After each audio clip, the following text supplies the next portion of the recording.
Okay, folks, we're out here in Metairie. You can see it's rush hour, Metairie, Louisiana, right outside New Orleans. Everybody's going home from work. It's about 5:30. Here's Pete wailing with me. Pete is one of my viewers, and he came to Louisiana only to see me. No, I'm just kidding. But he did want to meet with me, and I appreciate it.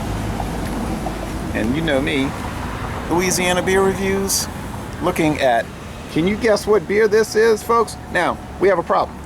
Yours has, it had a pretty thick head of foam. What color is that? Bone color?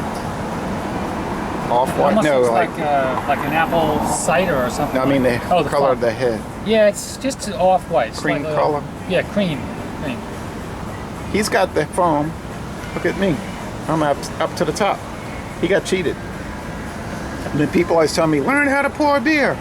Okay, on draft, you do want to tilt the glass in, because you're paying too much at a bar anyway. $11.50 for 2 glasses of beer. Yeah, what a deal. So if you're paying that kind of outrageous price, you want it to the top. You don't want this. Now, if you're buying a can of beer and you're pouring it, science will tell us 16 ounces is going to be 16 ounces, right? So if you get a bunch of foam and it recedes, you can pour the rest in and it's not a real problem. But I think people get into this tilting thing because they're going to bars a lot and they're getting draft beer, and you can understand they want the full amount. Right. But out of a can or bottle, you got the full amount unless you spill it.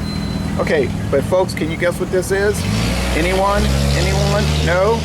It's Pabst Old Tankard Ale on draft. Now apparently, well, not apparently, I thought it was only sold in the cans. It came out in 1937 originally. Wow. Well, 1935, and then they reformulated it in 37. Maybe they wanted to improve it. Then it went on until I think the 90s and it died out. So, but with the big craft beer explosion of the last 30 years, they said, well, let's bring back some of these old ales and all malt lagers that they made for a long time that people just for whatever reason didn't bring. Have you had the Old Tankard? No, I haven't. Never heard of it. Well, we're not drinking it out of tankards. We're drinking out of these tall bar glasses. The Old Tankard Ale is 5.8% alcohol, and it's I'm just getting more comfortable. It's 5.8%, and it's I think 35 IBU. It's owned by Pabst, but they do contract brewing, so they I think it's brewed by Cold Springs Brewing in Minnesota. It's a company that does quite a bit of contract brewing and craft beer. Oh yeah? They also hired that company to do their Ballantine India Pale Ale. Have you tried that? No, I haven't. And the Ballantine Burton Ale, which is 11.2. Oh man, I should have brought you that one. I got an extra one in my fridge and I forgot. I just wasn't thinking about it. And I don't know who does the regular Ballantine Ale that's common in the Bronx. Can. Yeah, I've seen that. But not sold in Louisiana. All right, well, let's check this out. What do you say? All right, cheers. Cheers. Pete and your brother ABC. That's what he goes by on YouTube. The aroma, yep, smells just like the can. Have you had the can of this? Mm-hmm. Quite a few times. It's, man, you can see how kind of dank this is, huh? I mean, the appearance, it's almost like a apricot juice. You can't see your hand through the glass. No. And it's about 94 degrees probably out here. It's hot. The aroma to me is, you know, it's hoppy. It's, you said you like the Sierra Nevada Pale Ale. Yes. And this is sort of like a American goes that way. Pale Ale, maybe a little stronger or something. You got some lacing on your glass. So it's hoppy in the aroma, like, you know, the hop resin, I think. How do you describe it? I like it. It's it verges on the pale ale. It's got definitely the hoppiness. It's nice watery mouth feel, not too heavy.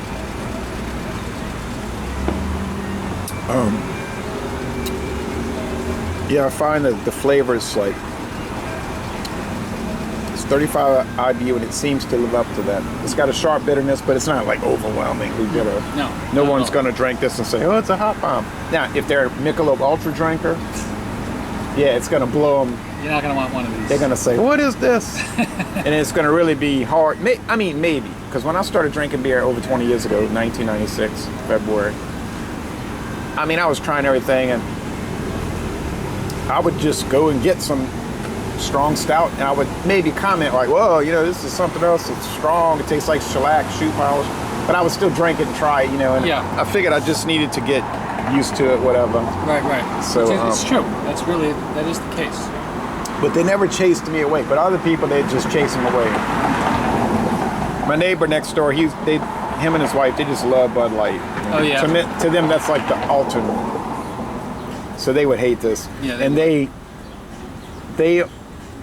they'll try beers sometimes that I'll bring them, but really they're just humoring me. Yeah. They don't really like it. Right. They'll say, that's good. Yeah, that's interesting. Would you buy it? No. I don't really like it, you know, but that's fine. They're not bad people because they like Bud Light. Doesn't make them bad people. There's a place for Bud Light in this world. A big place. It's a big place. It's not, I'm not in that place, but they are, and they love that place.